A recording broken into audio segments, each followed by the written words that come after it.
live. Okay, great. So we're doing this a little bit differently today. We're on Facebook Live and we're recording a podcast.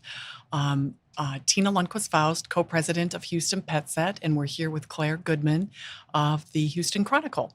And Tama. Yep, I'm here, of course. Tama Lundquist, also co-president of Houston PetSet. We're so glad you're here, Claire, and we're so glad to talk about the work that you've been doing in the community through the Houston Chronicle. So, yeah, you recently did a story for us, right?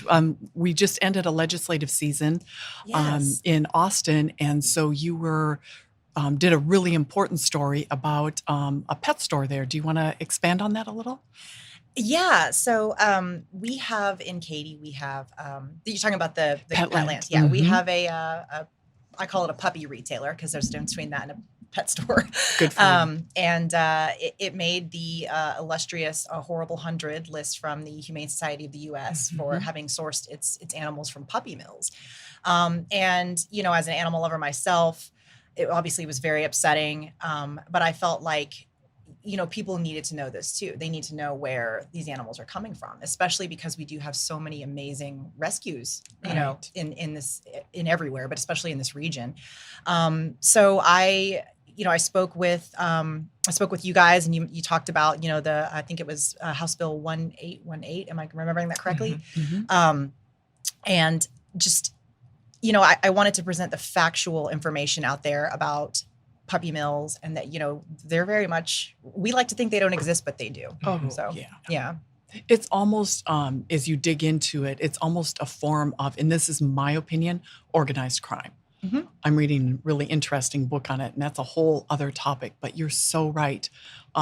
These as you call them, what'd you call them? Puppy retailers. Puppy retailers could easily source their animals from the 100,000 animals that we euthanize every year in this state. So it just doesn't make sense to be breeding animals and shipping them into Texas when we're euthanizing them on the same day.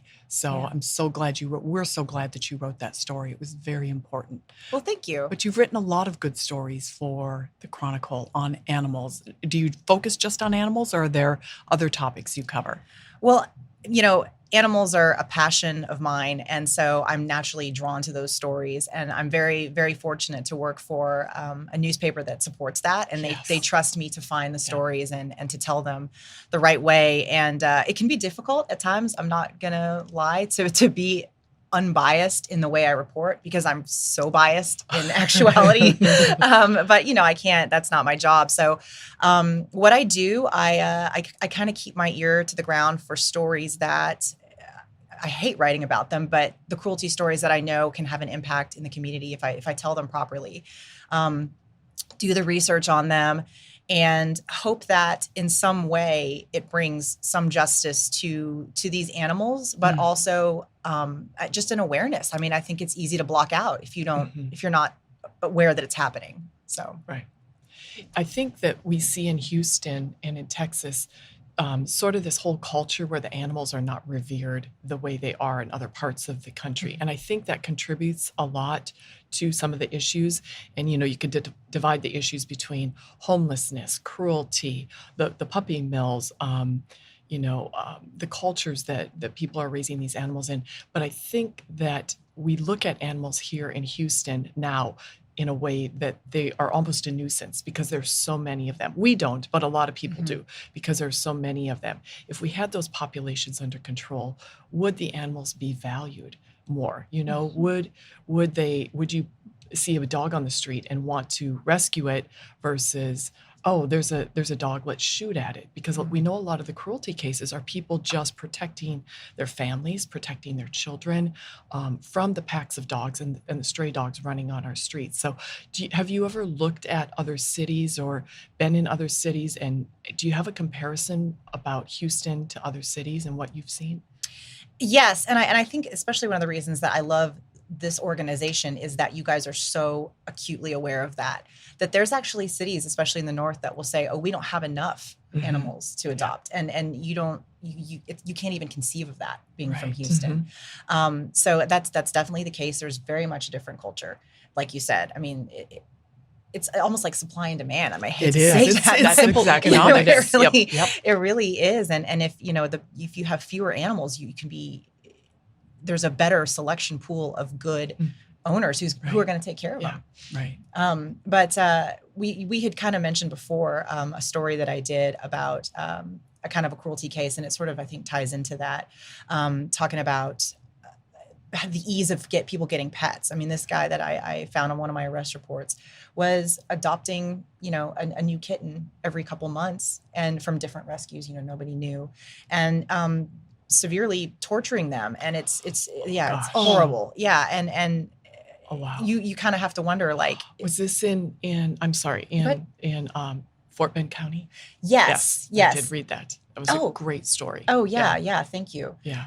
So I just kind of wonder if maybe if we didn't have so many animals, if we'd be able to be more vigilant. That's what I wonder Oh, too. yeah. I wasn't saying that, it contributes to it, but it seems to contribute to it, like the ease of getting animals. Absolutely. And we always talk about those $5 adoptions too. It sounds good in theory. Let's get the animals, let's move them into homes. But if you say a dog is worth $5, you're really saying it's only worth $5. Yeah. And in the North, they're saying, oh, we're taking these animals from the South and we're adopting them out for $500, $800, $1,000. They have more value up there, and I think that makes a difference when you look at this as a holistic problem, not just, in those categories of trying to move animals. So Yeah, and I remember the first time I fostered for you guys, of course, when you turn those animals over, it's heartbreaking, But I said, jokingly, because I knew they were going to be going to a good home, but I said, just make sure they go to a good home. Yeah. And the volunteer said, every home is a good home where they're going. Yeah. And that really just struck. It's like they're going somewhere where you can be picky about who you're adopting to, because, like we said, supply and demand. So Yeah. It is. It comes down to economics, unfortunately, but it is the way it is.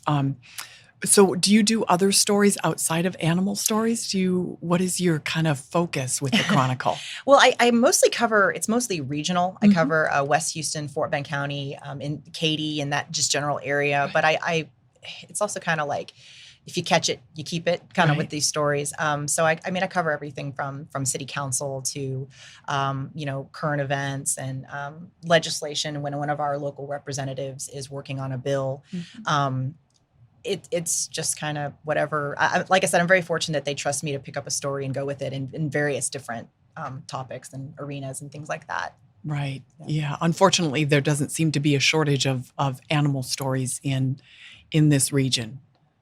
No, I wish they were all, I could write about this. And we do get some happy stories that make the news. Like there was actually out of Katy, animal control, there was a dog that got, that the police chief was like, this would be a great, drug sniffing dog. Yeah. And Texas, the DPS actually is now in training to be to be a canine officer, this rescue dog that was pulled off the street. So we do have those good stories. I don't want to make it sound like everything I do is sad, but one thing that does kind of give me hope, when I write these stories, is the reaction that they get. I've had some of them go viral. I get, the comment section, usually we say as, writers don't read the comment section, but it's wonderful. People say, oh, this is horrible that this is happening. And what can we do? And so in that way, even these sad situations do have something of a silver lining, I think. You're right. Definitely. There is a population that truly does care, and we see it every day because, as people in animal welfare that see sad cases all the time, our phones never stop. Jill, Tama, anybody, we get calls for help continuously, and it can weigh on you. And for our rescue groups, it really weighs on them. We can see the compassion fatigue. We have rescuers in and out of the hospital from exhaustion, high blood pressure. We know what they sacrifice. And in our organization, we have to step back and say, wow, but what about all the people doing really important work? It's not just bad, because we have 70 plus animal welfare partners in this community. And then the people that work with them, they're volunteers. We know that it's in the tens of thousands. And we have to remember that a lot of people do care. We just need more of the population, back to your earlier statement, aware of we need the right populations aware of what's going on. Lots of times, even our legislators, our city council members are unaware of what's happening in other parts of the city. I So, was going to say that the stakeholders need to be aware. People Yeah. who care about Houston, because even if you don't like animals, you have to look at this as a city and county problem. If we have major industries moving into Houston and surrounding areas, we can't have these quality of life issues that animals, we now know that the homeless animals affect quality of life, public safety, public health. You can't have that. You can't have economic development and keep kicking this can, because it's going to catch up to Houston at some point. So if you care about this city, you've got to care about this problem. As Dr. Kleinberg from the Kinder Institute and Rice University so aptly put it, if you care about Houston, you've got to address this issue. And so we now see more stakeholders addressing this issue, but we need more. And so we're so grateful to you, Claire, for writing these stories, because as sad as they are, or as happy as they are, that is getting this issue into the community. And that's what's so important. Well, thank you. No, Thank you. thank you. And I appreciate that. And yeah, like I said, one of the things that I try to do is to be unbiased in my reporting, so that those people who are not animal lovers, it will still resonate with them. Right. Because sometimes it can be hard you just want to get behind the computer and say, how can you do this? How can you, there's so many dogs that need homes. Why are you buying them? And kind of, but then you have to realize that you have to reach you have to talk to, the people who maybe are not bleeding animal heart lovers, but still need to see that this is a problem that needs to be addressed, from a logistical perspective, if nothing else. Yeah, you're absolutely right. Yeah. So that's one of the things I try to do. Oh, well, you do it well. Thank you. Yeah. Jill has something she needs to be on. Claire, I know I follow you on Instagram, so I know that your kids are really involved in the foster experience. Oh, So I just wanted to fostering. hear about your family's Oh, experience that's so fostering for sweet. Houston PetSet, how you got involved, how you even learned about us. And I know you started with dogs, and you guys are having some construction done to your house, so now you're on to kitties. So Yeah. I hear about the whole kind of experience. Yeah. No, it's great. And I think, my approach to parenting, this is like a parenting tool in addition to, loving animals. Because I think one of the best ways I can teach my son's compassion is by making it very hands-on. I can say, guys, like, animals out there are dying, and they're like, wow, that's sad. But I'm like, no, let's go pick one up and take care of it and see to it that this animal goes to a loving home and get them involved. And I have to say, there have been times where, and not, through this rescue, but with other rescues, I've taken on a very, very sick dog and who had a lot of problems. And I thought, what am I doing exposing my kids to this? But I was just amazed. Like, my son, when he was 8, was, hand feeding this dog that was too sick to walk. And I realized, like, this is just, so these I think it's a great experience. They have a ton of fun with it. I mean, they come home from school and they're like, we want to go see the kittens, and they just run up there and just lay down, and there's kittens all over them. And, and we fostered puppies before, but I'm having some construction in my backyard, and even with my 3 personal dogs and then puppies, I was like, I can't walk this many animals. So, but I gotta say, I really think that's something great that you guys do, and why I chose Houston PetSet is because you really are able to work around that. Like, whatever your weird life situation is, it's like, okay, I've got my backyard's torn up, but I'll take a cat. And there's a lot of whatever you can offer, you can be helping an animal. I think Such a great point. It's such a great point. And I'm glad you brought that up, Jill, because there are so many people out there that have maybe these not excuses, but reasons, why fostering doesn't seem to work for them. But if they could, for 2 weeks, take an animal into their home, they could save the life of that animal and then make room for another animal to come off the streets into the program. So everybody can help in their own certain way. Well, and it really contributes to the success of our transport program. To date, we've transported more than 6,000 animals out of Houston to the northern states. And although we never technically wanted to be in transport, it just came about by necessity. It's either these animals get euthanized or they get moved to a different place. So we can't do the transports without fosters like you. That's why we're continually asking for more fosters. And with our transport program, there is kind of an end in sight, because the animal is scheduled to leave before it's placed. So we usually have that animal scheduled to leave at a certain time so the foster knows how long that they'll have the animal. But fostering is a really rewarding experience. We've all done it. We all have crazy lives, but there's nothing like taking an animal that you know had no other possibilities other than you probably, and then putting it on a bus or a car or a van and knowing that it's going to a much better home. And there are so many life lessons involved with that. And speaking of those life lessons, sorry, No, go ahead. I was just going to go back to educating your children and that how important that is in your household and for those kids. And we know from a very high level, in order to solve this problem, education needs to be one of the components that we focus on. So teaching the younger generations and undoing some of the cultural norms that they might have or have experienced by living in a city that doesn't manage its stray population. We know that there are children afraid of dogs and cats because they've lived their whole lives running to school and trying to avoid the packs of dogs. And so for the right reasons, they should be afraid. But on the other side, like you're doing, you bring a dog into your home, you realize that they can be so loving. You realize that there's that unconditional love. And the lessons, I raised my child with shelter dog or stray dogs, and those lessons, you can't tell them to a child. Yeah. You can't give them a book about it. I think that hands-on experience is some of the best experience that you can give to children in responsibility. Have they been fed? Have they been walked? They have feelings. We need to care for these animals. We domesticated them. It's up to us to care for them. We cannot leave them unattended the way that they have been. So in Houston, that's a very big message that we're trying to get out into the education system through some wonderful partners like Healing Species and Barrio Dogs. But hats off to you for recognizing that in your family too, and with your kids. Yeah. And I appreciate that. And kind of something else that we were kind of mentioning that I came back to was you had talked about the sheer volume of animals you move. I think that that's one thing that's great about this rescue because you can be, I want to say, choosy about the animal you foster.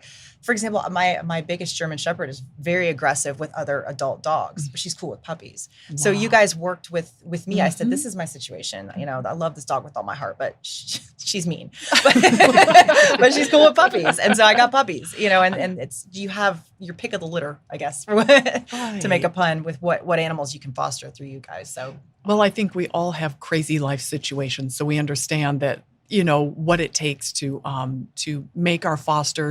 make this a good experience for our fosters. The last thing we want to do is create situations where you have strife or anxiety in your home. And it's great that we have so many different kinds of fosters that are able to do this, but we need so many more.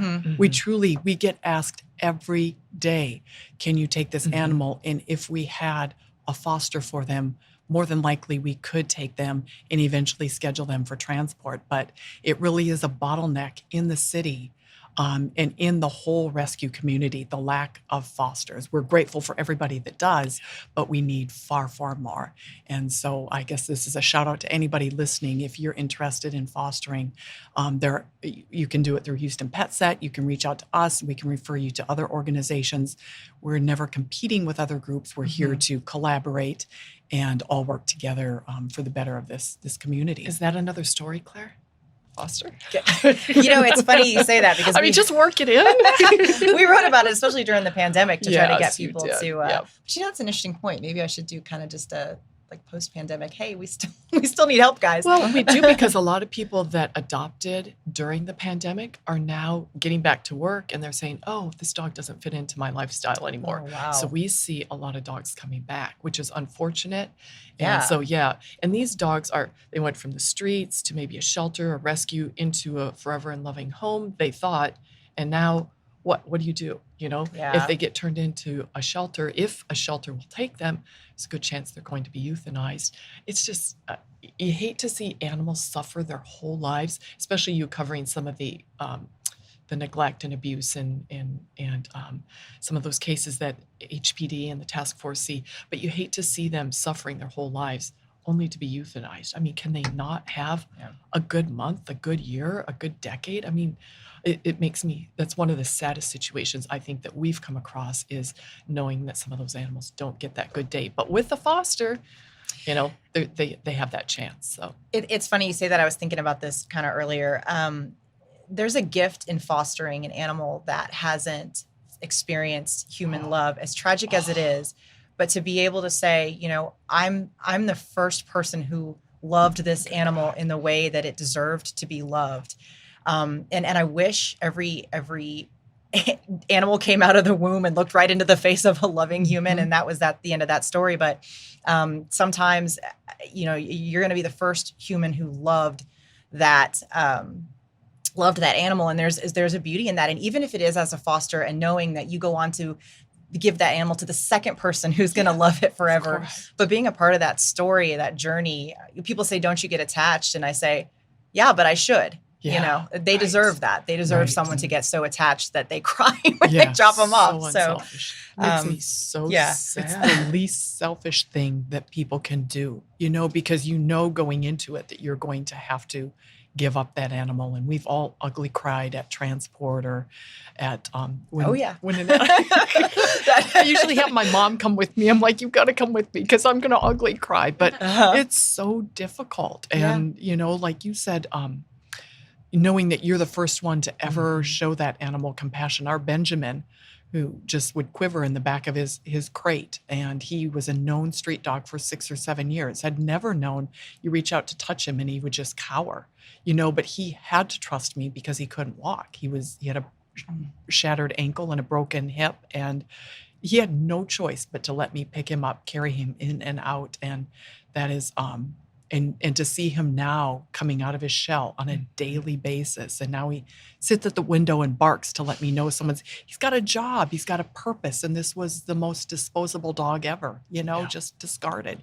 I was going to say, I think we all, and you all have experienced Jill for sure, being that first person that they love, because you bring up such a good point. Some of these dogs are born on the streets. They live on the streets. They survive. They don't thrive. They scratch every day to keep their lives, to find food, to find water, not to get shot at, not to get picked up as a bait dog, not to get hit by a car. And then you come along, like we all have, and you are the first person that they get to love. You're so right. What a gift that is. What a gift that is. I have my sonny in my house, and every day I tell him, I go out the door and he's like this, and I know he's like, don't go. And I'm like, going to get your pals. You know, you got brothers out there that need my help, and that's what I'm doing. And he's a constant reminder of the other ones that are still out there, just like him, that are so loving and so valuable, but yet they haven't been discovered yet, or they haven't been saved yet. So.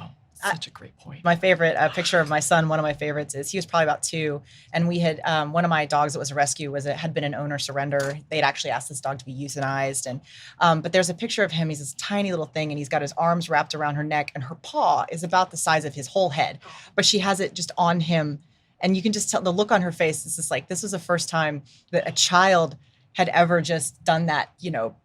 I love you, dog. and you get to see it on her face. And I have that moment frozen in time on my wall forever because it was beautiful. Yeah. It's a gift. They give so much to us and ask for so little in return. So little. And it's the best investment you can make. Yeah, I say. Claire, where can people follow you if they want to keep up with your stories and they want to keep up with your fostering adventures and all that? Oh, yeah. Thank you.